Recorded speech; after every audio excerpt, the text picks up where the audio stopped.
Brought to you by TechnoSpark 20 series smartphones. I'm superhuman.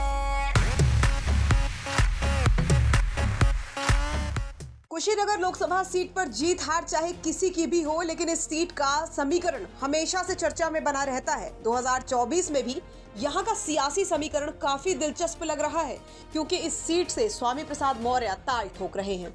अब सवाल ये उठता है कि क्या स्वामी प्रसाद मौर्य अपने बूते कुशीनगर से संसद तक का सफर पूरा कर पाएंगे, क्योंकि इस बार कुशीनगर सीट किसी के लिए आसान तो कतई नहीं लग रही है। कुशीनगर सीट को लेकर कई तरह के दावे किए जा रहे हैं, लेकिन इस सीट पर किसकी जीत होगी उसको लेकर अभी भी डाउट बना हुआ है। दरअसल कुशीनगर लोकसभा सीट से इस बार स्वामी प्रसाद मौर्य ने अपनी पार्टी राष्ट्रीय शोषित समाज पार्टी से नामांकन दर्ज किया है। वहीं बीजेपी ने वर्तमान सांसद विजय दुबे को ही फिर से मैदान में उतारा है।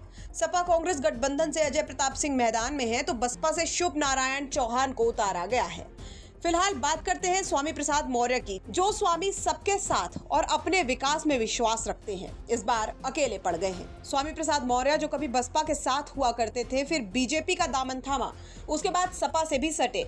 इस लोकसभा चुनाव से पहले उन्होंने सपा को भी टाटा बाय बाय कर दिया। फिर बात होने लगी कि स्वामी प्रसाद मौर्य बसपा में घर वापसी कर सकते हैं, लेकिन जब वहां भी मामला सेट नहीं हो पाया तो आखिर में एकला ही चल दिए और अपनी पार्टी से ही लोकसभा चुनाव में उतर गए। अब चलिए आपको बताते हैं कि आगे स्वामी प्रसाद मौर्य को लेकर कुशीनगर सीट पर क्या कुछ हो सकता है।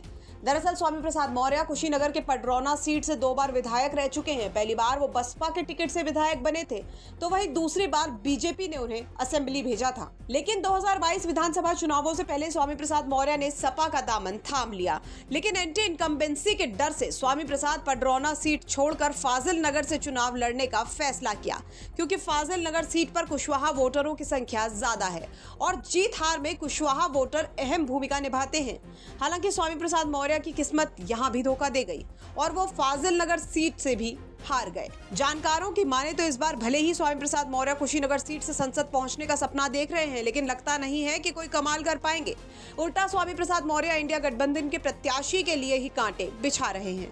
लेकिन ये यूपी की पब्लिक है, कब किसको आसमान पर पहुंचा दे और कब किसको जमीन पर पटक दे कोई नहीं जानता। अब इस सीट से स्वामी प्रसाद मौर्य का क्या होगा वो तो 4 जून को ही पता चलेगा। ब्यूरो रिपोर्ट, यूपी तक।